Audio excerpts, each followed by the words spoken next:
Apologize for the lack of chairs. This is all the chairs that we have, so. But thank you for being here. Can we? Mr. President, if anybody needs a chair, I'd be happy to let them use mine if they want to come up here. In other words, you're going to be sitting up here with Chris. So let's do a Pledge of Allegiance and New Mexico Pledge. Chris?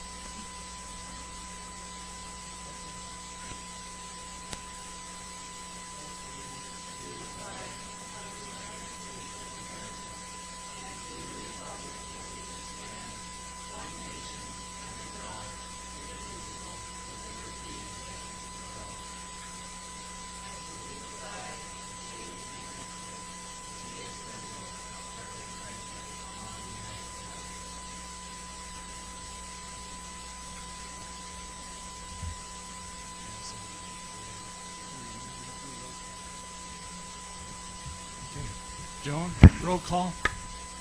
Charles Long, Present. Chris Martinson, Here. Michael Shaw, Here. Priscilla Manuelito, Present. Kevin Mitchell. Here. Okay, thank you. Let's go down to item number 2, approval of agenda. What is the pleasure of the board? President Long, I have one grammatical change that's significant for the board agenda. Item 8, executive session. There should be a comma in between capital and sufficiency. Okay. That makes a difference, believe it or not. We'll let that one slide. Okay. Mr. President, with that change, I'll go ahead and motion for approval of the agenda. Okay, thank you. Motion's been made. Roll call, Joan. Mr. Mitchell, Yes. Miss Manuelito, Yes. Mr. Shaw, Yes. Mr. Mortensen, Yes. Mr. Long. Yes. We have adopted our agenda. We go to recognition. And for that, I'd like to have the board members stand up here. Let's stand in the front. Absolutely. Sir, Yeah. can we please do the after when?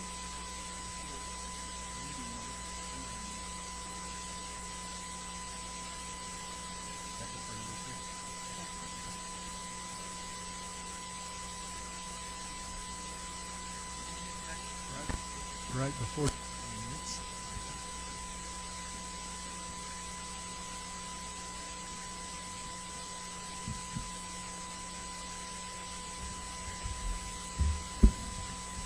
It's my pleasure tonight to help to recognize some wonderful students that we have in the audience. As I call your name, please come forward. You will receive your certificate, your award, and shake the members of the board's hand. Parents, please feel free to take as many pictures as you like. If you need to move forward to get better pictures, please do. After all students have been called, we're going to ask that you individually go back to your seat, but at the very end, we're going to bring you back for a group picture. We're going to start this evening with Gallup Middle School. And if you are in the audience, if you'll please just come forward, kind of come down this way, and then you'll receive your items. Taha Abdel Jawad.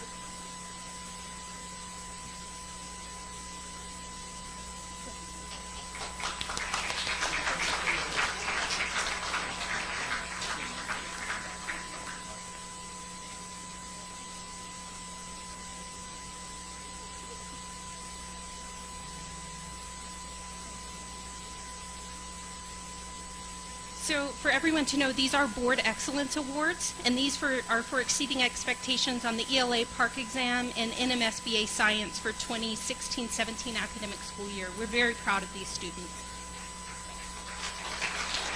Our next is Caitlin Arthur. I apologize, Caitlin Arthur.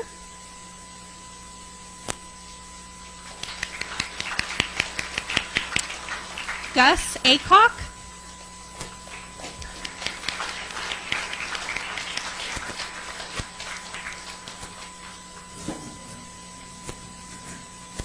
Autumn Boggs.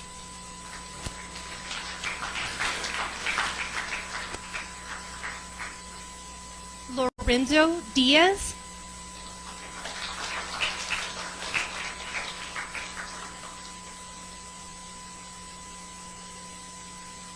Jacob Francisco,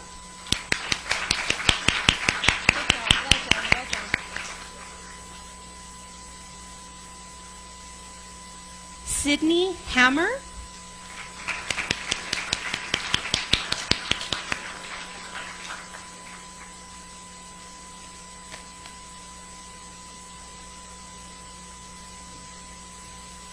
Patrick Johnson,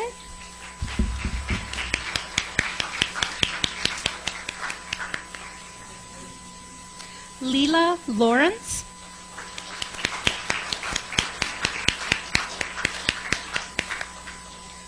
Brooklyn Manning,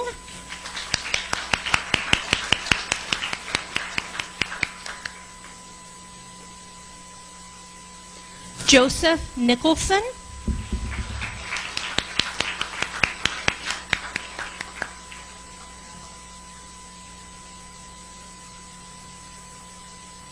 Mackenzie Ortiz,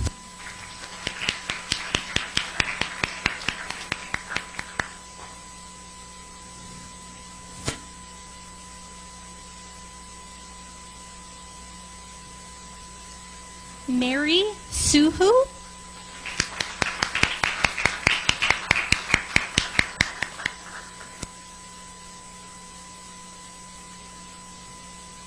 Kaya Tempest,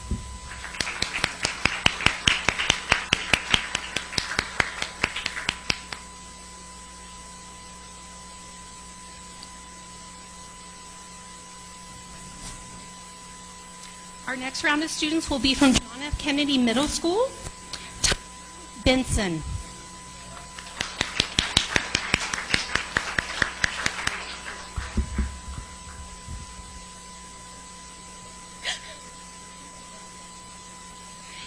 Shayton Brown.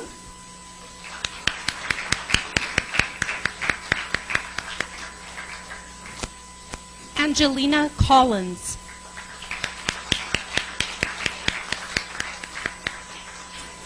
Elias Draven.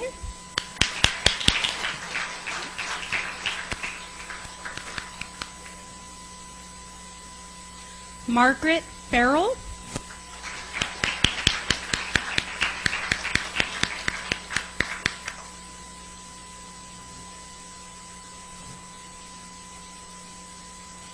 Keneal Gordon.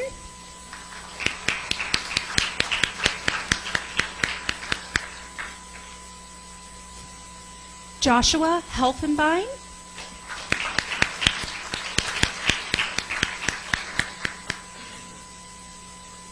Christian Lujan.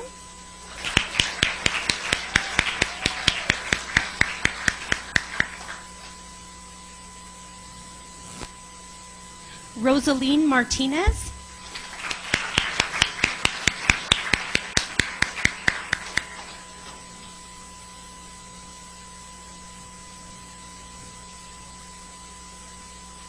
Savannah Montgomery.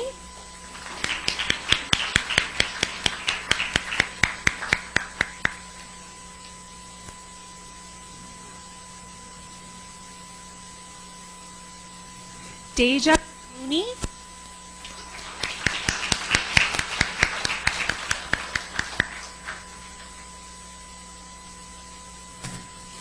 Raylyn Cisneros.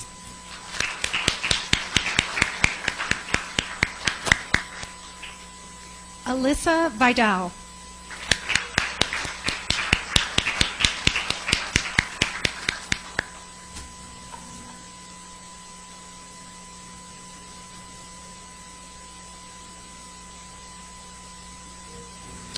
Through Middle School, Cora Jones.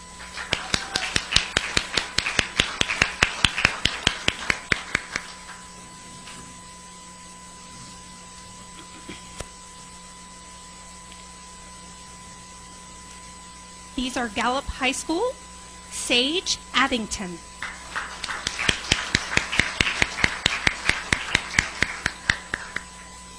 T. Aragon.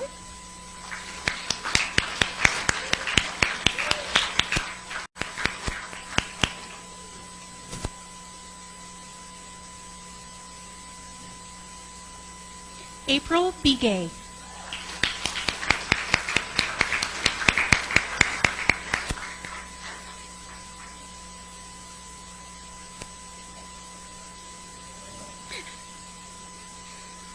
Noah Begay.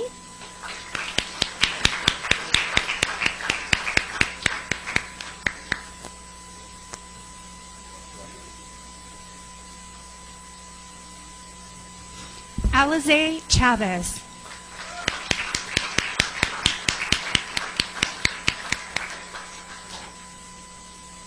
Mariah Garcia.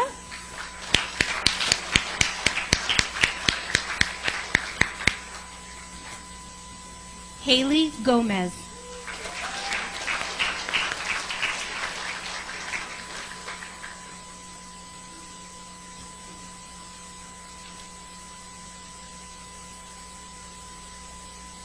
Antonia Hatch.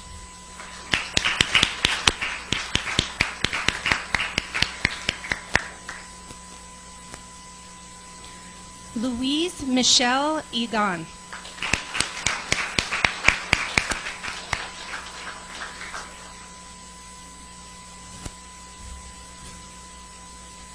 Jakira Johnson.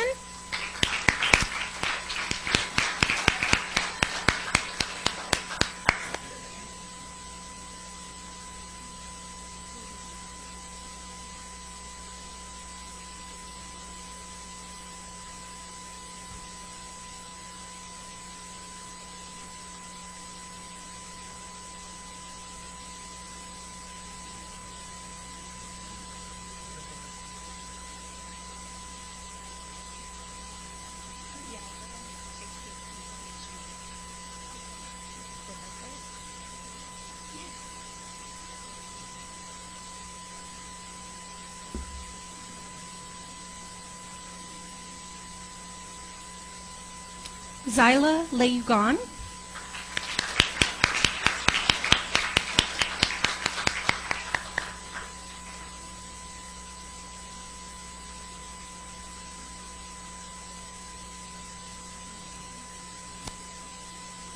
Sean McCraith.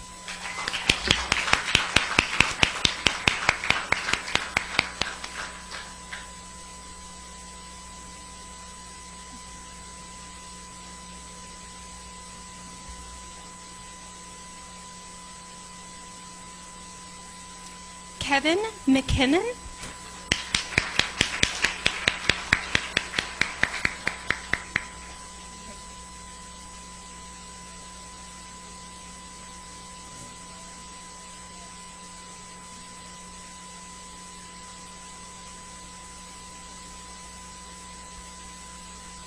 Ruthie Mulvaney.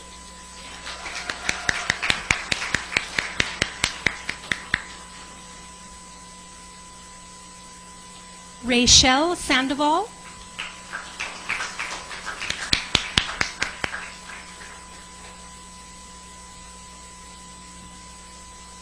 Bettina Valencia.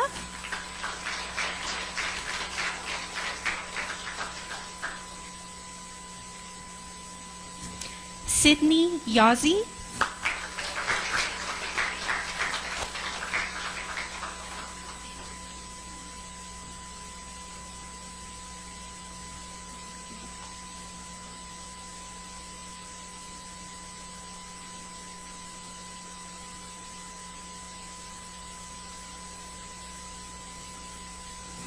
Lindsay Zani.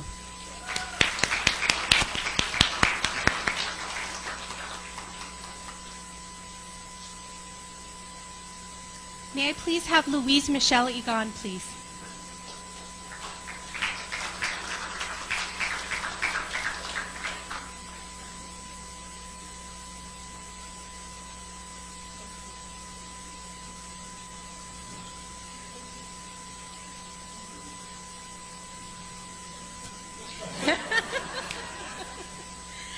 And now for our Hiroshima Yamura High School, Omar Acosta Azumindi.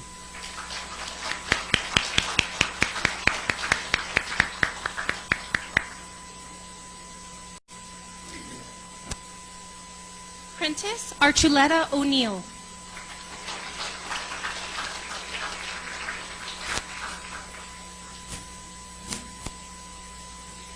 Yaley Adcock.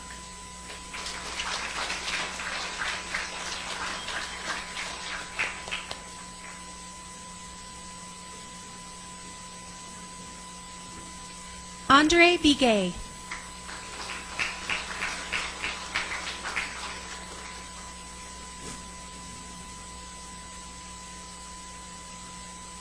Elizabeth Berry.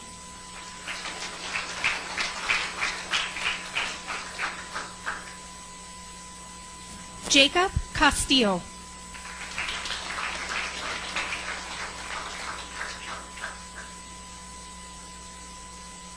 Katarina Chamberlain.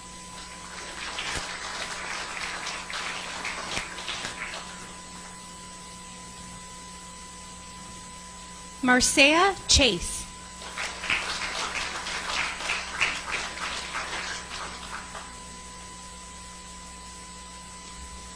Giselle Contreras.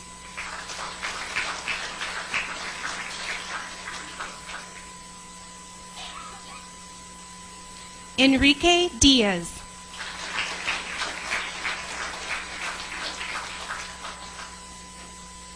Maria DiRazio.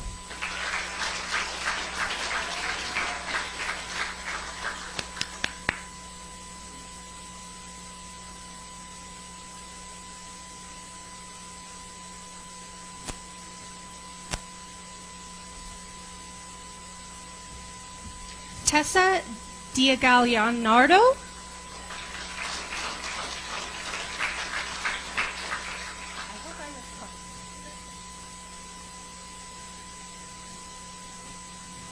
Angeline Noel Dionson.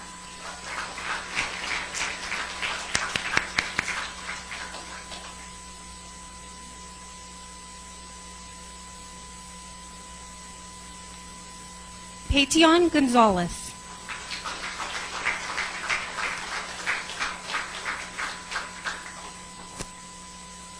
Paul Hamburg.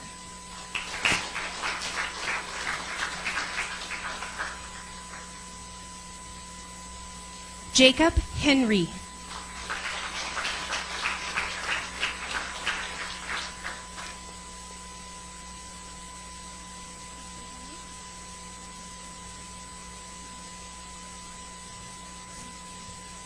Ariel Joy Josephat.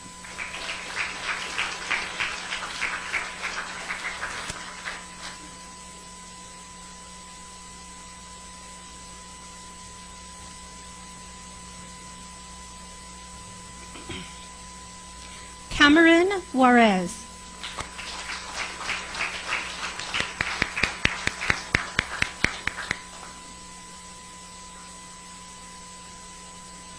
Erica Keys.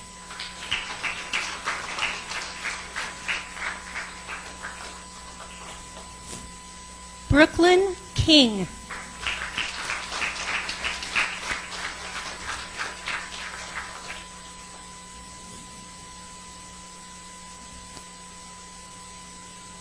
Aiden Leba.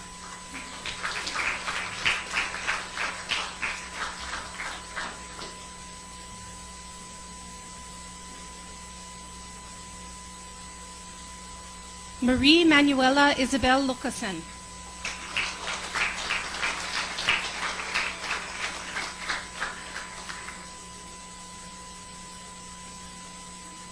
Sama Madi.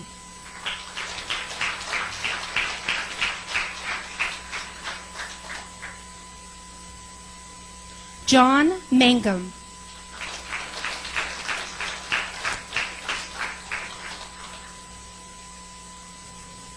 Gabriela Martinez.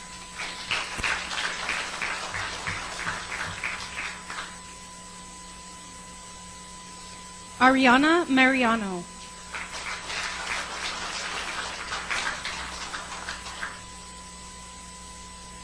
Miracle Martinez.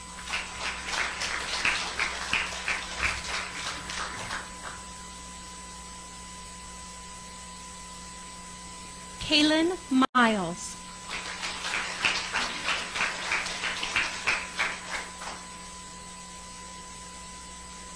Noir Mustafa.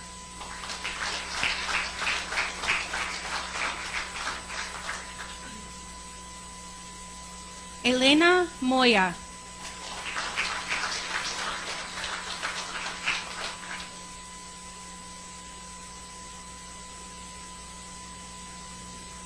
Peter Nunjan.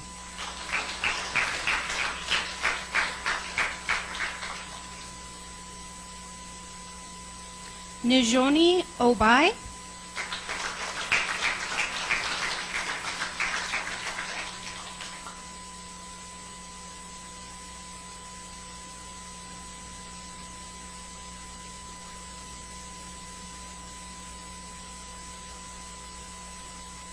Haley Reyes.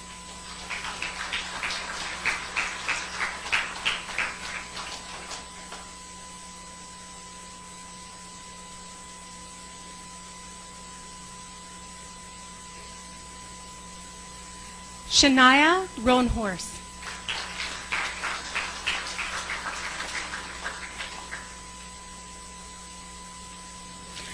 Ira Burr.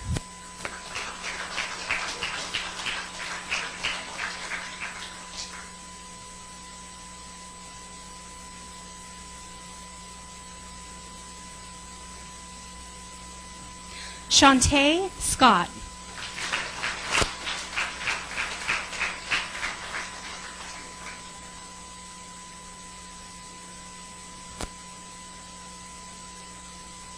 Scarlett Selleck.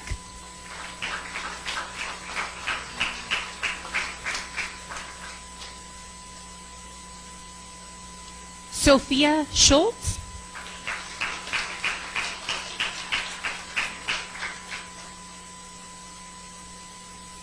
Chanel Smith.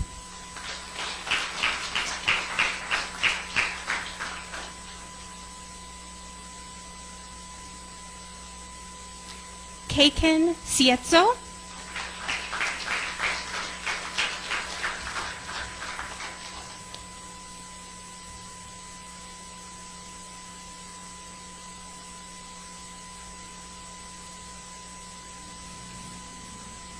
Cassie Taylor.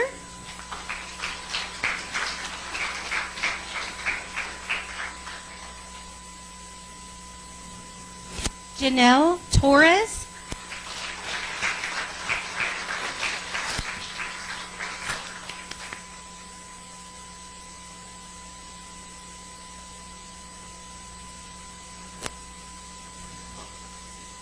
Mackenzie Usray.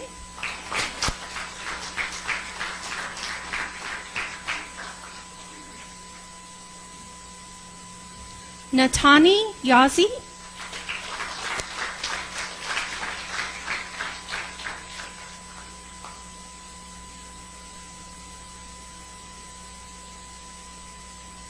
And I'm going to circle back briefly because we had another student join us, Taha Abdel Jawad.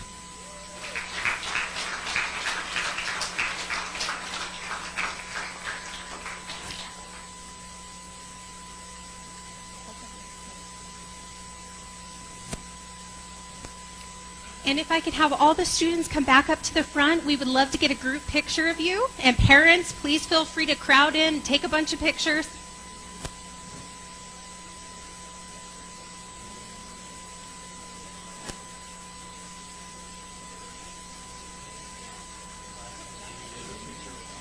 It's a good guess. I know I didn't do them all well, but...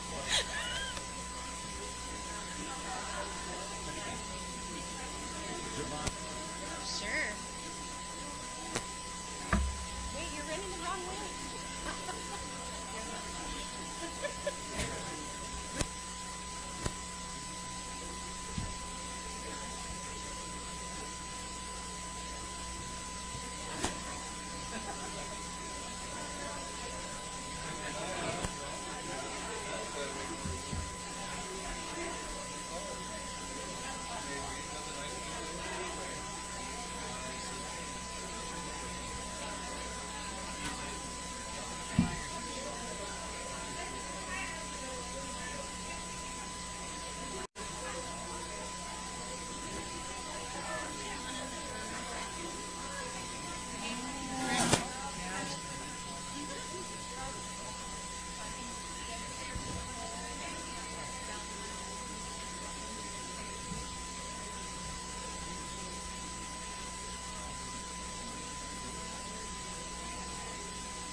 can sneak in there further if you want to. Go ahead, hon. Get in there.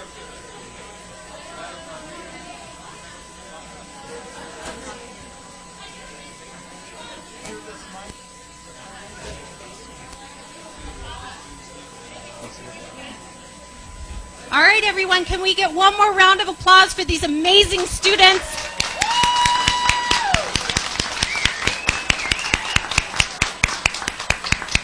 Thank you so much for coming tonight. We appreciate all of you.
Wow, I wonder how many was that?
Okay, let's get back to our business.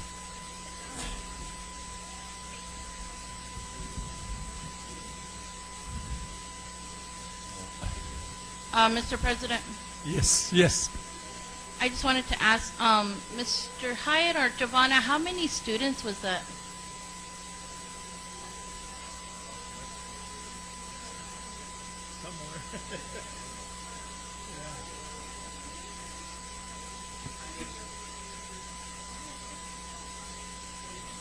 Yeah, with each of the school sites, it was about 160 students total. Wow. So each and every one of them. That was about half of them. That is awesome. Thank you so much. Oh, yeah, thank you. Good job, students. Parents, we have some smart kids in the school district. Very smart. Continue to support your kids, parents. Tell them you love them. Yeah, Mike, can you? Sure. President Long, unfortunately this evening we do not have some good news, and so I've briefed you really quickly. We just found out a few minutes ago before the board meeting. We lost a staff member this past week. We found out this evening, counselor from Miramira High School, Fidel Torres, involved in a fatal accident. And so we'd like to have a moment of silence. If you could join me. Thank you.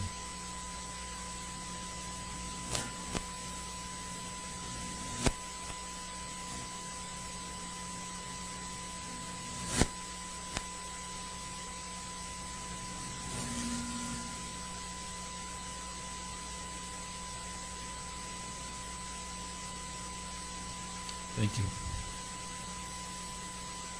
Thank you, Mike. Let's go down to agenda item number 3, approval of minutes from the October 16 regular meeting. Board members, I believe we already reviewed the meeting minutes.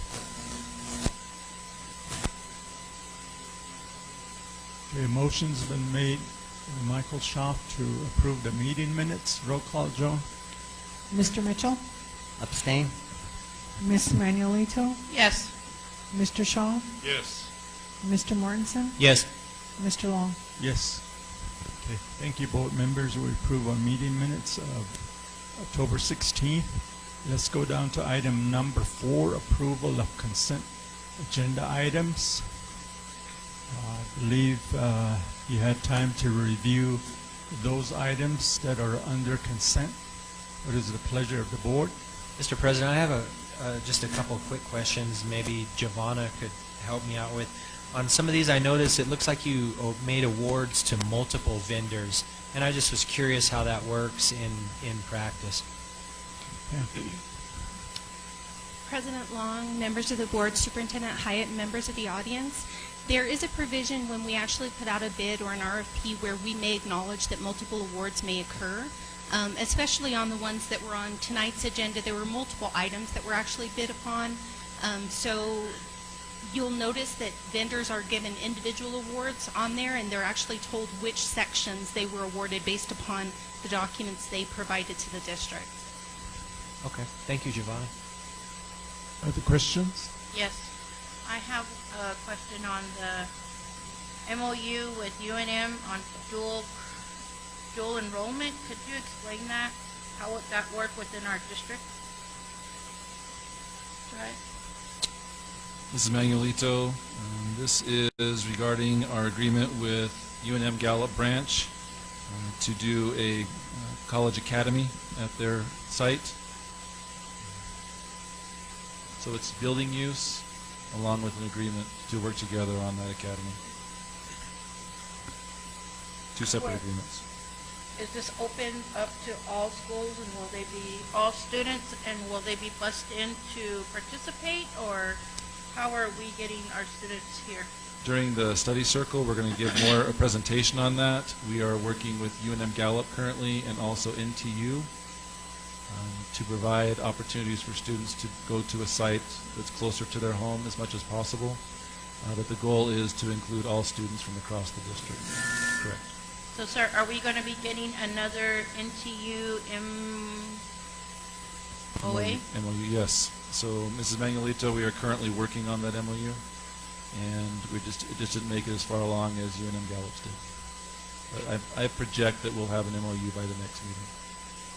And with this MOU that we have currently, sir, is there, are we going to be paying rent or anything, dual credit?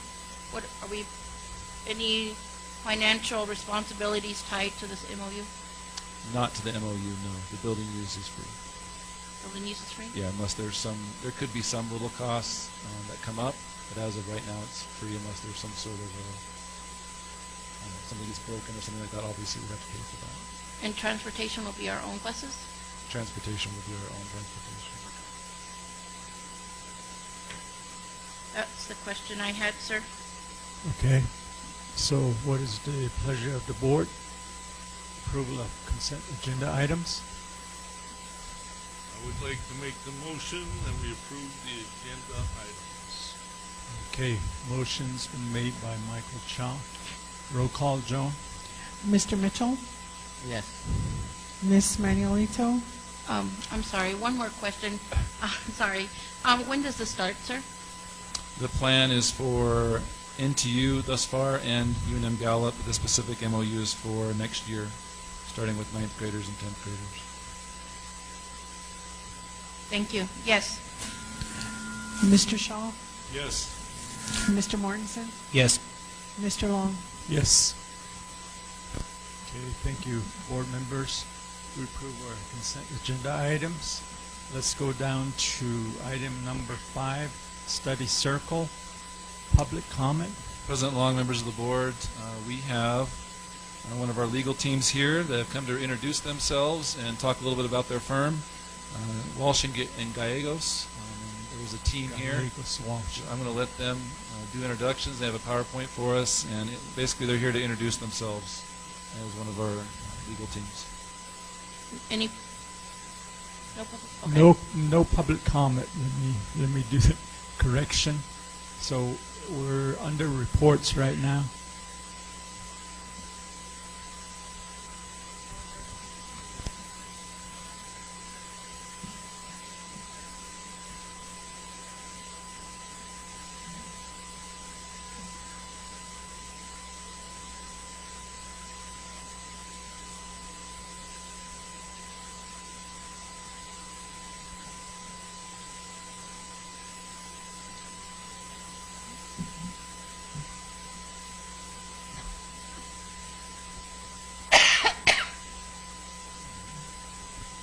And board members, they do have a staff member that is a product of the Gallup McKinley County Schools. Yes, and if I may begin by introducing one of our legal assistants and key team members, Tanisha Owens, and I'm going to let her say a few words. Good evening, board members. My name is Tanisha Owens, and I actually graduated from Gallup High School in 2010 to further my education after graduating at Central New Mexico. It's a community college out in Albuquerque, and I'm currently going to school for paralegal studies and political science. Be transferring over to UNM to do political science and eventually go on to law school.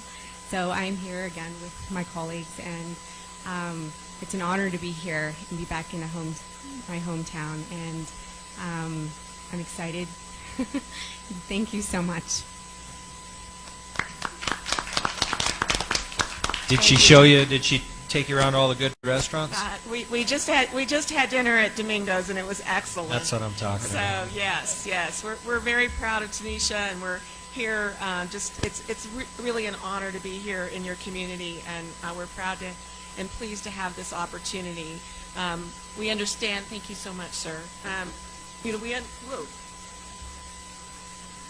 Nearly sent your computer crashing here. We were pleased to be selected on your panel of law firms, and we recognize that we serve at the board's pleasure and the superintendent's pleasure.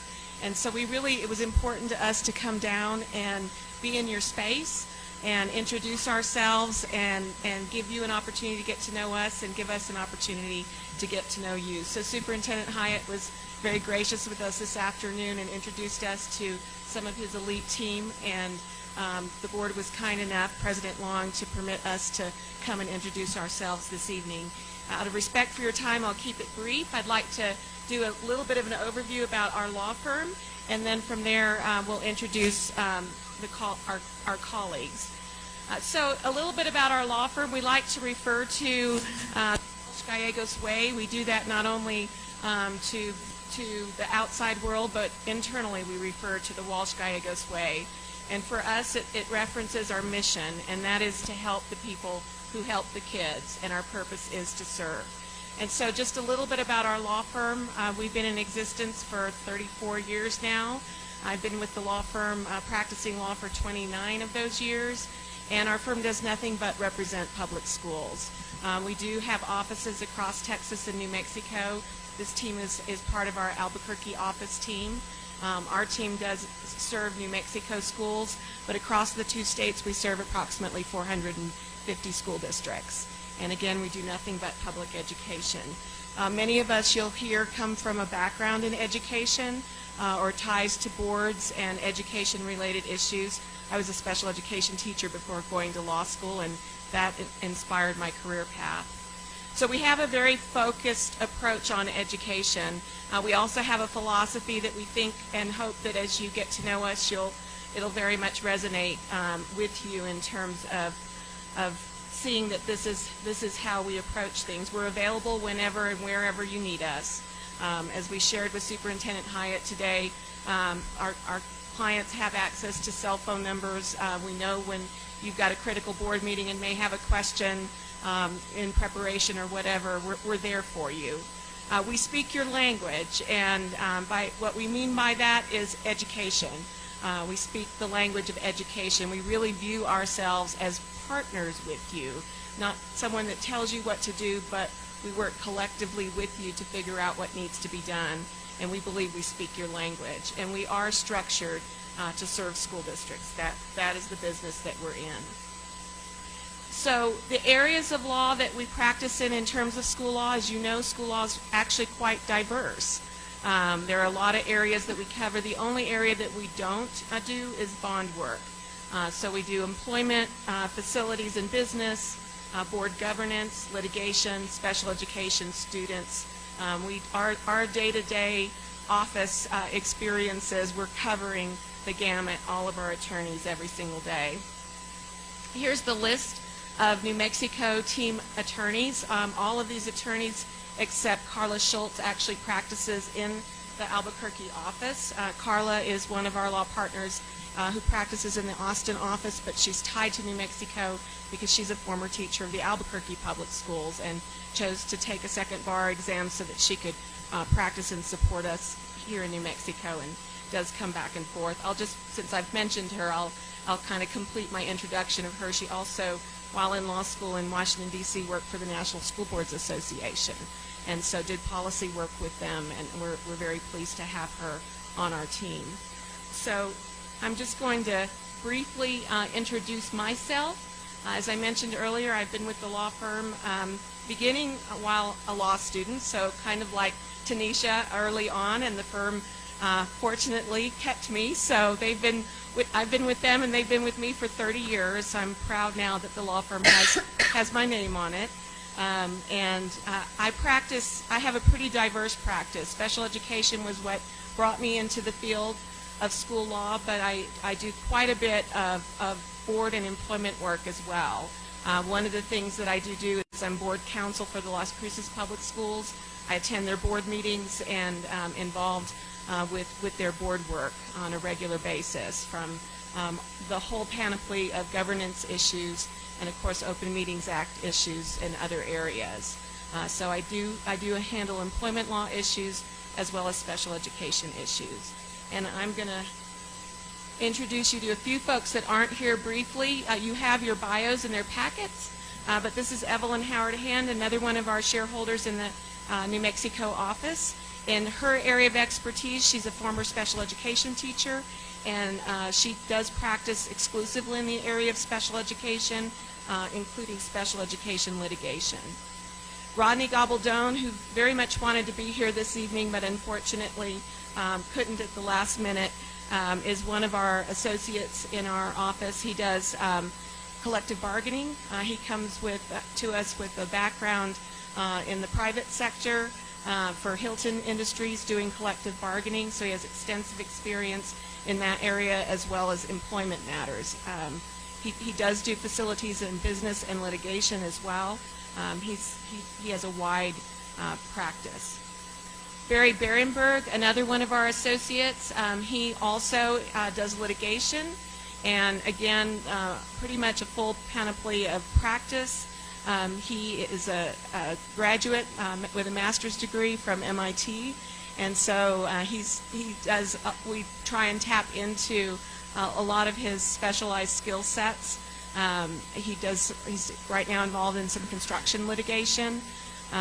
He also has a specialty area with trademark and copyright. So he brings a lot to us. And so now I'm going to introduce you to some of the folks who are here with me, Leland Churin. And Leland, I'll let you introduce yourself. Thank you, Elena. I will do my best not to break your microphone. Thank you, members of the board, Mr. President, Superintendent. My name is Leland Churin. I grew up on the west side of Albuquerque, and I did both my undergrad and law school at UNM. So I'm proud Lobo. More proud that basketball season's starting because football season's been horrible. I'm seeing some nodding heads, so I'm glad you agree. So the type of areas I practice in are in employment law, and so I do a lot of Equal Employment Opportunity Commission and New Mexico Human Rights Bureau charges of discrimination and defend districts in that regard.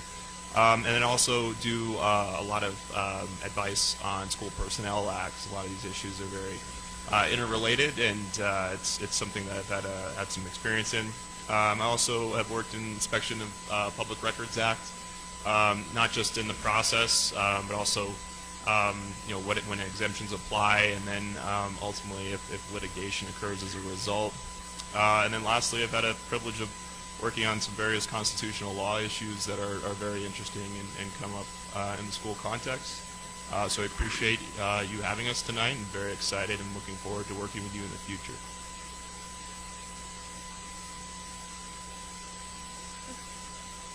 And then Linda Trujillo. Good evening, Mr. President, Superintendent, and board members. You all know me, but you see me usually in a different hat. I have been on the Santa Fe School Board for 7 years, and I'm currently the president of the New Mexico School Boards Association. So you're usually seeing me up front, introducing guests or saying the Pledge of Allegiance or kicking off a session. So it's a pleasure to be here this evening. My expertise has been in general government administration. I worked for the state for a little over 11 years. In that capacity, I ran up to 30 boards and commissions, and the last 5 years of my service, I was a CFO, as well as ultimately the agency head for the State Records and Archives. I come with a great wealth of experience in things like procurement law, open meetings, IPRA, all the things of general government, employment. Those are my specialties. So thank you. It's a pleasure being here this evening. And I look forward to seeing all of you on December 1st and 2nd in Albuquerque. So that completes our introduction of our team, and I just want to underscore our commitment to you. School district representation is for us not a side business. We're dedicated to providing cost-effective, high-quality legal services to our school district partners. And one of the things that we expressed to Superintendent Hyatt today is that we do that really as a team. Unlike, I think, many traditional law firms who assign clients to a particular attorney, we really work to serve the client through the team approach. And so we're going to pair your issue with the attorney that is best suited to address your issue. If you have a preference, we will always defer to your preference.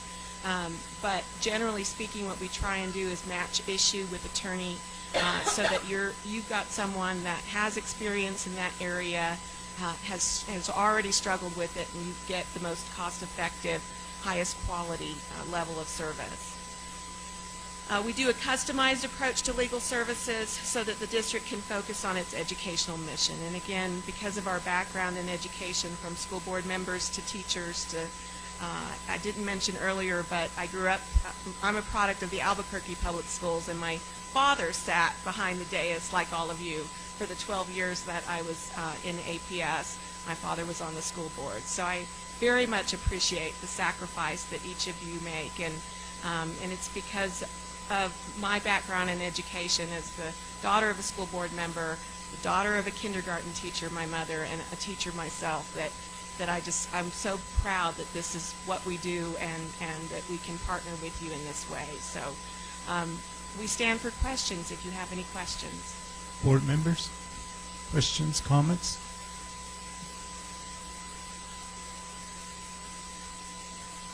Thank you, Elena, Thank you so much for having us. and Good your evening. team Thank there. you. Thank you so much for the presentation.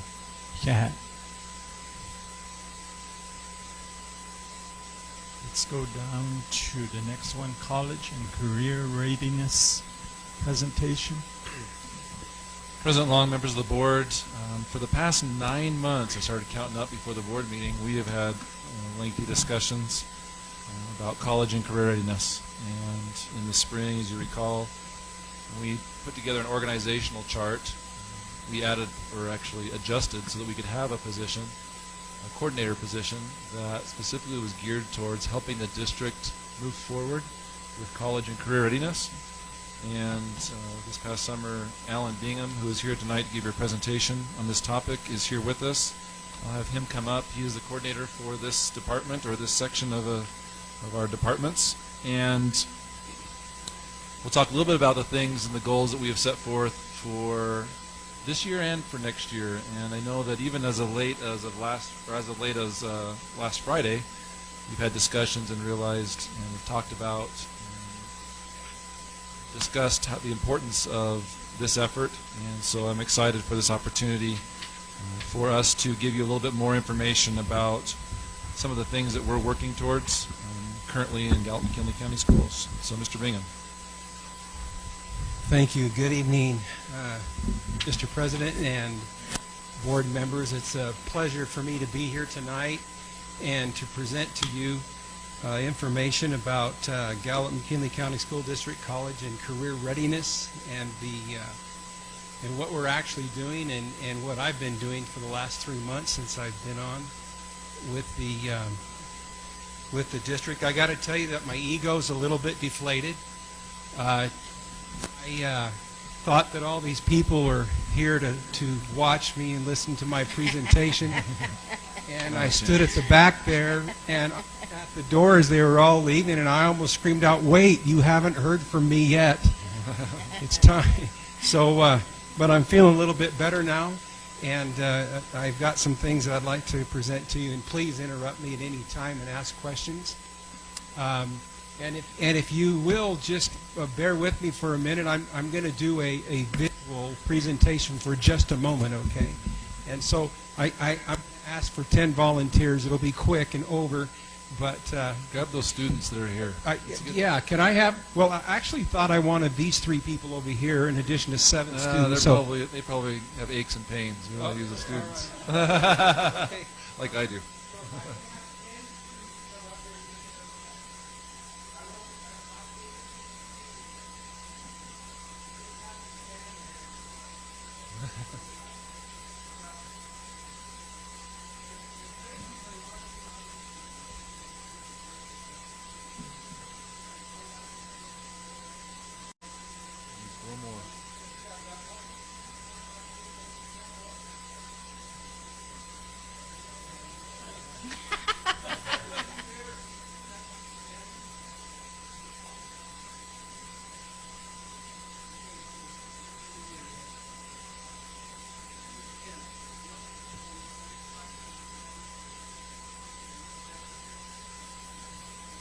One more. I will. All right. You got one. Meet you.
Oh, okay.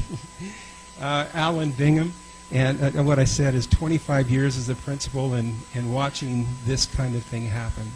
And so in the state of Arizona, the state of New Mexico, I'm from Arizona, the state of New Mexico, I'm very pleased to see what I'm seeing as far as college and career readiness opportunities. And New Mexico is very innovative and out there in the front doing great work and supporting opportunities for kids to achieve and succeed and have a purpose and meaning for their life. Because when we, as a school district, create purpose and meaning for kids, then there's a reason for them to be here and to go to school. Right now, if you walked across the street and talked with high school students, there are many, if you walked up and did an interview and asked them why they go to school, that you would get various results, but with so many of them they would say, well, I'm here to get credits and graduate. And we want to go further than that. We want them to have a strong purpose and a reason for going to school. And so there's 3 areas that I'd like to talk with you tonight. And you've been given a handout there. And I'm going to make a deviation with those 3 areas, and I'm going to want to go first to career pathways.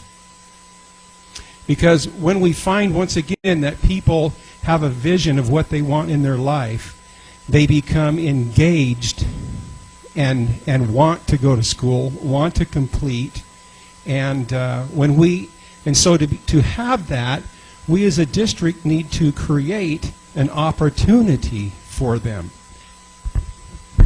Right now, as we look through our district, and I asked this question as I did a workshop training for the high school counselors for about 5 hours last Friday. I asked the question, do we have career pathways in our district right now? And the resounding question or answer was, no, we don't. We do a great job of offering core courses for our kids for graduation. We have in our district a la carte programs spread throughout our high schools that are some siloed in their own areas. But what we don't have is a pathway for people to hold on to, a picture, so to speak, to say that if you were to take these courses right here in this sequence, you're preparing yourself for this opportunity in your life and help them have that vision. And so right now, we are in the process of putting together, what I've done is I've gone around to the different high schools and I've asked the question, who are the go-to people to help and work with me as the College and Career Readiness Coordinator to come together and look at this situation that we have and develop these career pathways. And so later on this month, we'll actually have our first committee meeting in the last week of November. And this will be a committee of counselors right now because they seem to be the go-to people. We might have some teachers on that committee as well. So what I'd like to do just briefly is just call your attention to this book that I placed on your desk. And if you open the book, it's just a lot of colorful pictures. And when I first saw this, I thought, well, there's a lot of information in here. How am I going to sort this all out? But as I read through the book, it kind of just jumped out at me. And I just, inside of myself, did a big wow, because there's amazing information that is found in this book. And the Department of Education, PED, along with a person by the name of Michael Stanton, who was just, by the way, in our district about 2 weeks ago, putting on a work-based learning workshop, came together and put this material together, and it's all about career pathways. And so if you open up the book to page 9 and 10, excuse me, 10 and 11, if you just open the book to 10 and 11, you're going to find out that the book basically shows what we call clusters. And clusters are general areas that's kind of like the header name for several different pathways underneath it. So I've been talking about career pathways, and those are specific pathways or trails to follow to get to a destination. And the cluster is the overall title with the pathways underneath. And so you'll see, for example, if you'll just follow with me, there's one that's called Hospitality and Tourism. It's on page 11. And then if you look at the Hospitality and Tourism, it'll then go to an area in the book. As you open it up, for example, if you go to page 79, it'll take you to that cluster, Hospitality Tourism, and then it'll start breaking it down into different pathways. And so as you turn the pages, you'll find more information about this area. And then if you go to page 86, and this will be the last page in the book that we refer to, it even talks about or shows the program of study that you may want to entertain to get through the different pathways that they're referring to. And so eventually our job in the district is to create that program of study for our students to achieve that pathway. And so right now it's a huge project that we've got. Do we have these classes, like lodging management 1 and stuff like that? These classes are offered at our schools? We'll have classes that are in some of these pathways right now, but most of these classes we're not going to find within our curriculum at this moment. So it's going to cause us eventually to make some significant changes in how we do business. Mr. Mortensen, we are pretty much at ground zero. Like we said, we have some scattered programs, vocational, other programs across the district due to whatever teachers are in that area and have that expertise. Classes built around those teachers. So this is looking into the future, looking at pathways and specifically looking at opportunities for students when they graduate, if they're not college-bound, career-bound, in our community. That is our primary focus. And so hospitality could be one of those, but it would need to be created. And obviously those pathways would be across the whole entire county. Some schools have more capacity than others, but the goal is to provide opportunities in this area so that when students graduate, they can go straight into the workforce. Right. Neat. I mean, this is neat to, imagine how this would work, and with like a partnership with the, with the private business, in Absolutely. town and things like that. I mean, Yes. Now, all of these would be set up as like electives beyond. I mean, these are going to be beyond The core curriculum. Core Yeah. curriculum. Or Yeah, this would be elective courses that go along with the core curriculum, where a student would continue on their path to graduation, following required courses that they must take to graduate in the state of New Mexico, as well as courses that they'll take to have that opportunity post-high school. Is the idea with this to end, like at 12th grade, end with some kind of certificate that, Yes. that allows you to work right away, or is this more of like a jump start to get you into college, or what is this? It's actually both. Both. It actually would involve a certificate, AA degrees, all of the above. And in fact, if you look in the book, there's one page that refers to the different levels of training needed for that pathway, and it talks about just general training. It talks about certificate that you can receive to go into that career. We're talking college and career, so that career, and even post high school a baccalaureate training for that career as well. I think this would. I wonder if there's some kind of training or something available to parents with some of this stuff to help them have some of these conversations with their, with their kids. That's going to be an absolute must. And what I think is a very good move by, once again, the state of New Mexico, is to put together a next step plan where students come in and their freshman through high school year plan out their coursework and their pathway. And when the next step plan is really used effectively, it has a significant component for parental involvement. And really, I think the next step plan is something that every family is going to really need to hold on to and engage and even have that next to their door and looking at as a working document. I can't get my 9th grader to plan anything except, what he's going to wear in the morning is about as far as his planning goes. Yeah, it's a change in paradigm. It's a change in thinking that we're going to have to work with our people and even educating them on this. And it's going to be a work that's going to take time. How do you anticipate this working, in terms of a phased approach, or what would you start with? Phase 1, and when does that start?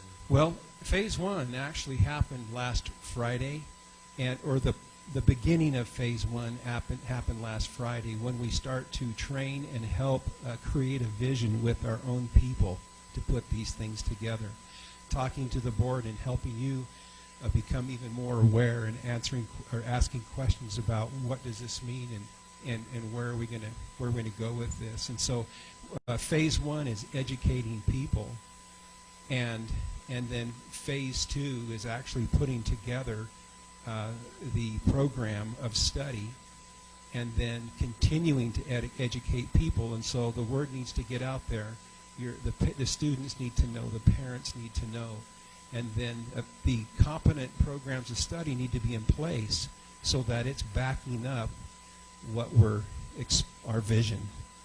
If I could add, Mr. Mortensen, this is not a few-month process. This is years. And so we're in the very infancy stage, but the goal is to find out what we have available already, put those pieces together, and try to start building. Let's start with these few tracks, pathways in our schools. But again, it's years to accomplish this. There are some districts in the state that are doing a really good job at it right now in bigger communities. And so we have a unique situation where we have a combination of city and rural. And so those are some of the things we're going to have to work through to figure out how we can best meet the needs with the capacity that we have in our schools.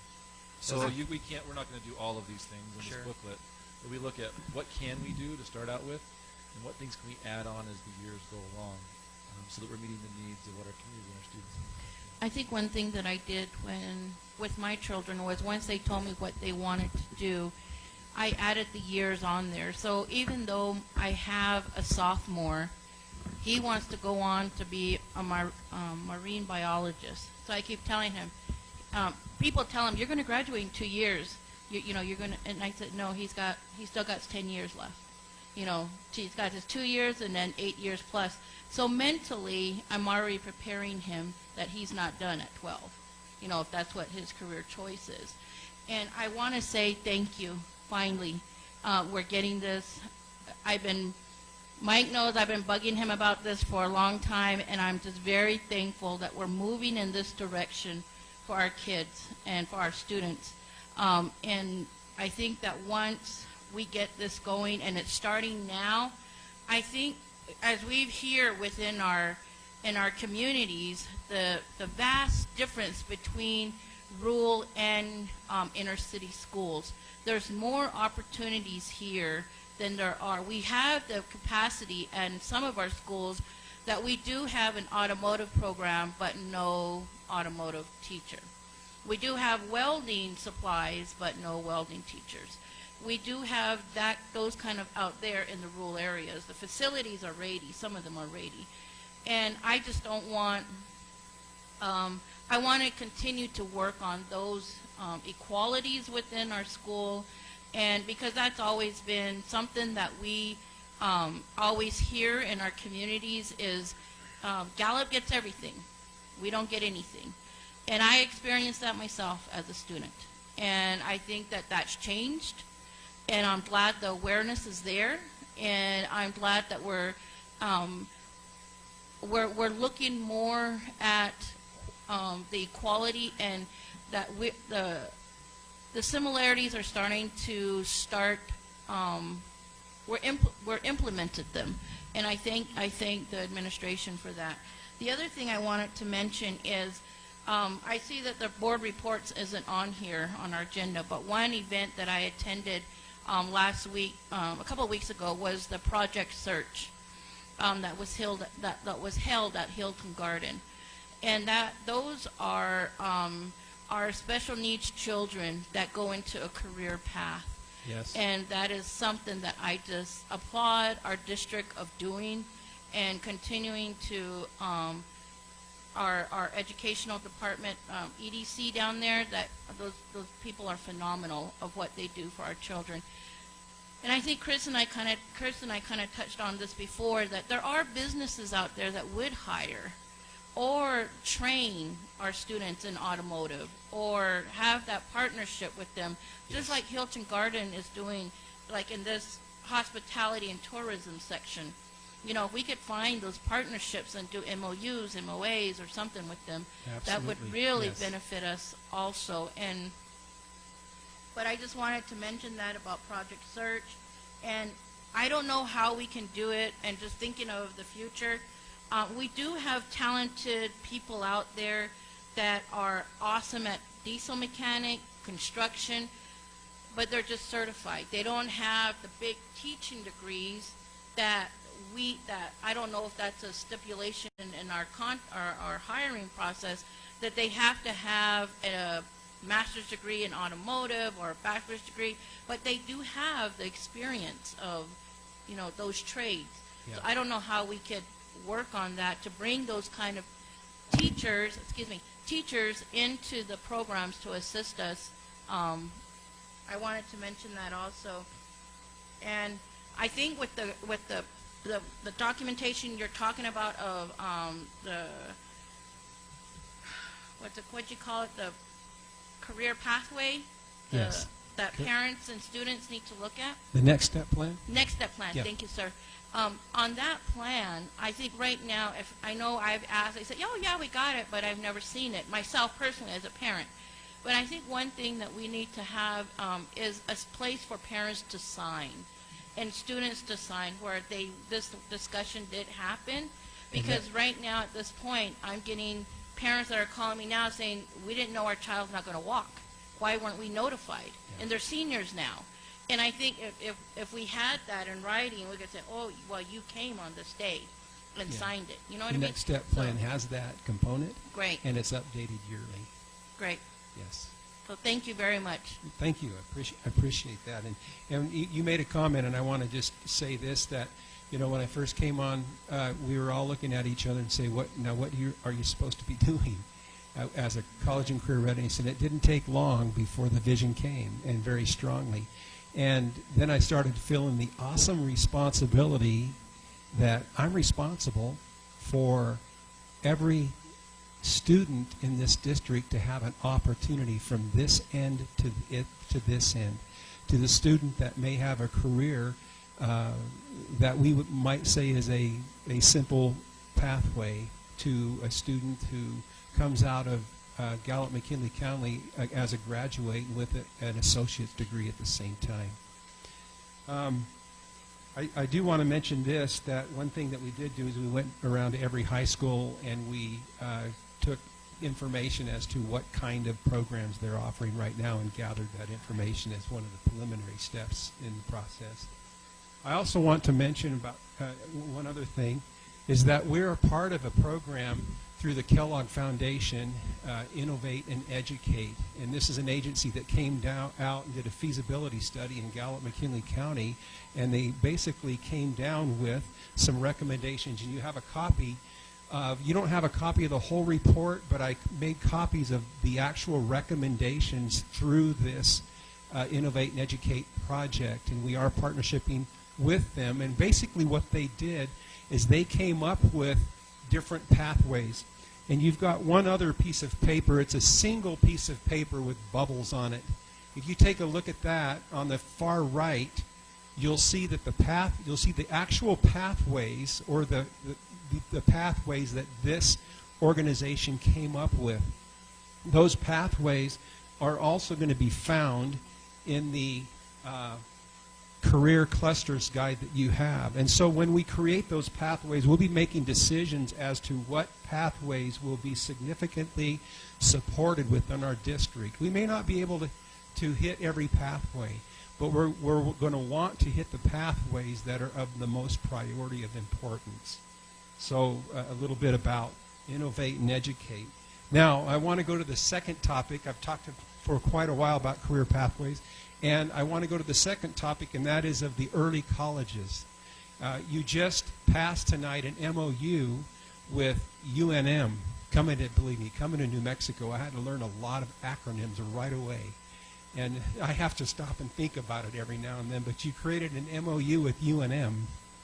And this is a project that Superintendent Hyatt and I have been working on for the past few months together with UNM to create this experience. And we've made significant progress with this. And I want to say that we have a superintendent that gets this.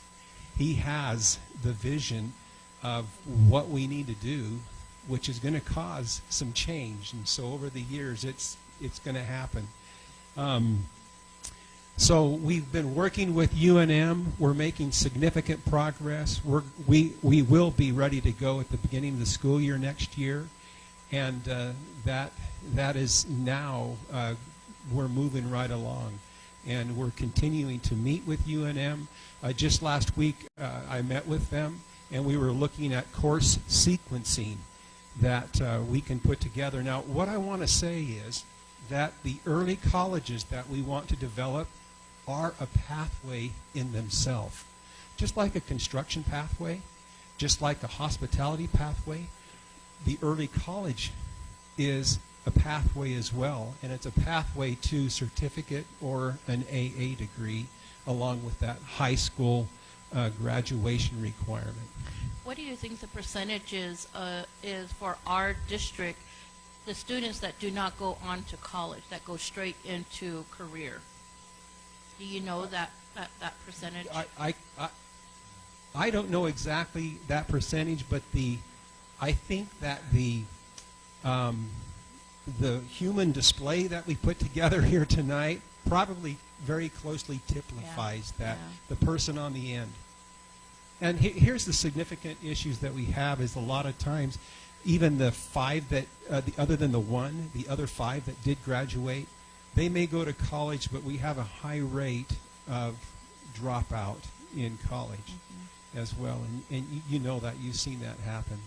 But I don't know the exact rate. So on the dual credit part of this program, when is that going to start transitioning over into our teachers starting to pick up those classes and continuing to get the dual credits into our schools? And that's a great question, and I'm going to answer that in just a moment. Okay. If I don't answer correctly, come back and ask me again. And when I getting back to the early colleges,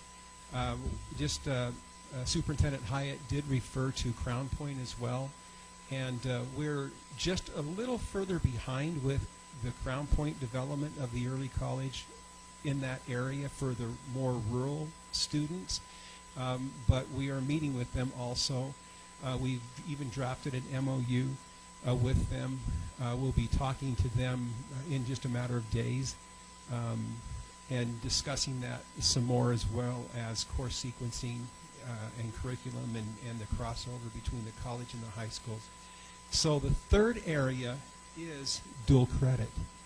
See, you have the career pathways, and one of those pathways are the early colleges that we're putting together, and then the dual credit just encompasses both of those. And the state of New Mexico is getting a little bit more particular about dual credit. See, in the past, dual credit was whatever courses you can put together that the college will agree to, dual credit. But now, through the Department of Education, they're being more specific, and they're saying things like it has to attach itself to some sort of pathway that is industry recognized, an industry recognized certificate or an AA degree or even a bachelor's or a bachelor's of science degree. And so when it comes to what we're doing right now with dual credit in our district is this, it's a little rocky right now. We have, if you look at your report on the second page, I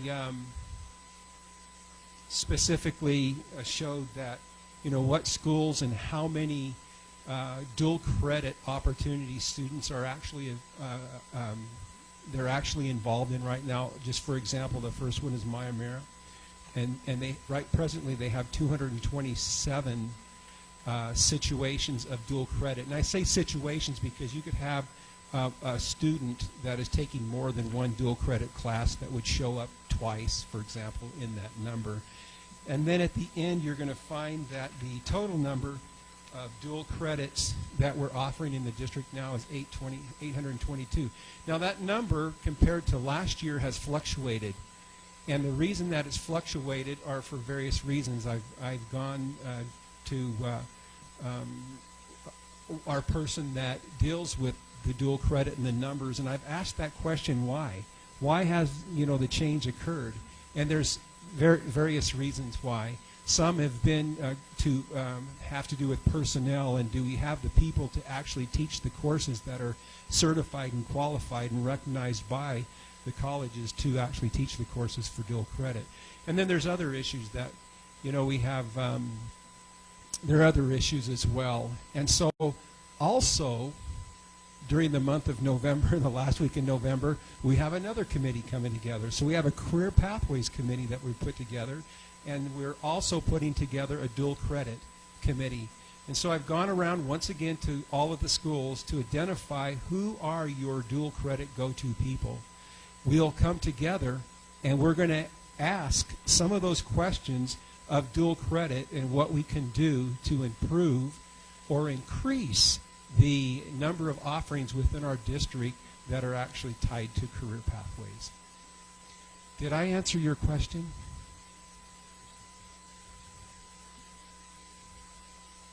So it'll start. How are we going to start it? I'll answer. What? I think Okay. I understand here. So we've talked about three things. One, we've talked about career pathways. I think we all understand that, which includes some dual credit. And so that's something that we're working on in its infancy in creating those pathways. The College Academy is a program directly related to certification or AA degrees, which is specifically a partnership with university where students are on that campus. And then we've also talked about this final thing regarding dual credit. And dual credit is just, we are trying to increase the number of dual credit opportunities in our schools. And that second page showed what we offer. And we're continually trying to work with the colleges. Things are changing with universities and how you can become certified to teach. And sometimes we lose a good person who leaves or retires that teaches those courses, so that opportunity is gone. And so we're working with colleges to find ways in which we can get more people certified in those areas, or what you call an adjunct professor or whatever it might be with that college, so they can teach those dual credit courses in the high school. So are we going to be providing, I know in the past, we provided incentives for those teachers that wanted to take additional dual credit. Either it was paid by the university or by ourselves. I'm not really sure who gave those teachers stipends or We have never offered addenda for those addendums. teachers. Thank you. Those have not been in place. But were they given to through the universities? Were they no? Not that I know of. I don't think there's any school or any teacher in the district that's received an addenda from a college or from the school district for teaching dual credit. But that's an idea that we can look into. So we get more people involved. Good So question. what do they need? What do teachers need to do or be eligible to do dual credit? It's different for different colleges. They have their own requirements, but in general, you need to have a master's degree in that subject area. A master's degree? Yeah, so if you're doing English, college level English, you need to have a master's in English. Not most colleges in Mexico. How does it work in practice for, like, as we were looking through here, some of these courses we talked about? there might be somebody just in the community that is very qualified to teach this type of a course.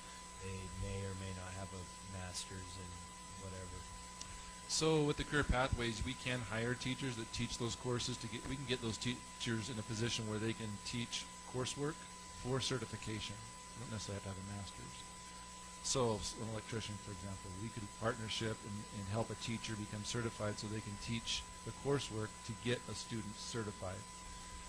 Some of those, especially vocational classes, you don't necessarily have to have a degree to teach, for example, woods or auto. If somebody has significant experience in that area, they can actually get licensed through the state of Mexico even without a degree. And vocational area, there's several vocational areas where that can happen. So that way we can attract people who may not have a degree or do have a degree from the workforce in that particular field to work for our district. And we do have that in our district right now. We have shop teachers who have lots of experience in construction, and we teach coursework for those. We're looking for ways where we can incorporate more people to do things to teach that are capable and have the background knowledge, and sometimes don't fit through the exact criteria that's expected of them, for example, at the college level. And we just asked that question about a week ago when we were meeting with UNM. What are some things that we can do to increase our numbers of instructors and help qualify them? And we even entertained and have, and the discussion is out there right now, of having some of our people that we know that can teach the courses even under the umbrella of an existing professor or qualified teacher recognized by the college as an overseer of that class or program. Well, I'm glad that you didn't all walk out when everybody else did. That would have really hurt my ego, but do we have any other questions? I don't, but my colleagues, I'm sorry, but I'm going to have to leave the board meeting, so just excuse me. Thank you. Thank you. Mr. President? Yes. I had a question on, as far as, you're saying that you've met with the UNM campus up here in Gallup. Yes. I'm just kind of wondering, what is their feeling on having two dual credit schools on their campus? We have gotten amazing feedback. They are very, very positive, and they really want us there. They were very excited and encouraged from the onset of the proposition, and it's been a very good relationship. Mr. Mitchell, if I could address that also, is currently I believe middle college proc, I'm going to give a rough estimate of about a third of a percent of students are serviced through middle college. We believe that there's a larger proportion of students that are ready and this opportunity would be right for them. We do have some students that don't want to leave their high school and become a middle college student, but there's a lot that do. And so it provides a great opportunity for them. But we also have a lot of students who want to graduate from Gallup High, for example, and still have this opportunity, yet still be a member of that school. So this is an academy and not a separate school. I want to be clear about that. It's an academy that we provide, a program we provide for students to get that AA degree as a goal. And again, and they may still graduate not only from UNM, but also from that high school. Thank you. Thank you. Any further questions? Thank you very much. Thank you for the presentation. We go down to B3. Those are just notices and communication. I believe that you can read those on your own. Old business, we have none. New business, we have one action item. Mike, or is it Yes. Giovanna? Yeah, if I could ask Ms. Hanks to come up and give you a brief overview of this, the content of this action item, so you have a better understanding of what you'll be voting on this evening. Ms. Hanks. President Long, members of the board, Superintendent Hyatt, and members of the audience. This specifically addresses temporary cash transfers. As many of you know, we run various grants that are essentially forward funded by operational funds until we request reimbursement. And the varying lengths of time that it takes us to actually get those funds reimbursed to the district varies. Traditionally, what we've seen is an annual kind of transfer of these temporary cash transfers. In speaking with David Craig, who is the Director of School Budget and Finance at Public Education Department, they would like to see a more just-in-time kind of focus on these transfers as we see funds go in and out. So what this would do, and this was based upon a recommendation with a conversation with David Craig, is that it would essentially provide authority for me to move funds as necessary to ensure that we don't have any negative balances in funds that we're waiting on a reimbursement, but that will keep an accurate look at our cash flows in and out of the operational account on a more timely basis. And then essentially what would happen is that on a periodic basis, quarterly, if agreed to by the board, I would provide you a report that would show these transfers. Those funds would never be transferred anywhere other than to those funds that are awaiting reimbursement. And there would always be a record within the financial system of all of those transactions. All transactions in the business office are dual certified, so any of those transfers would automatically have 2 signatures attached to them. Thank you, Giovanna. Questions, comments, board members?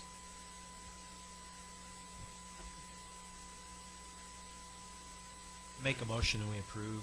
Okay, motion's been made by Chris Mortensen. Roll call, John?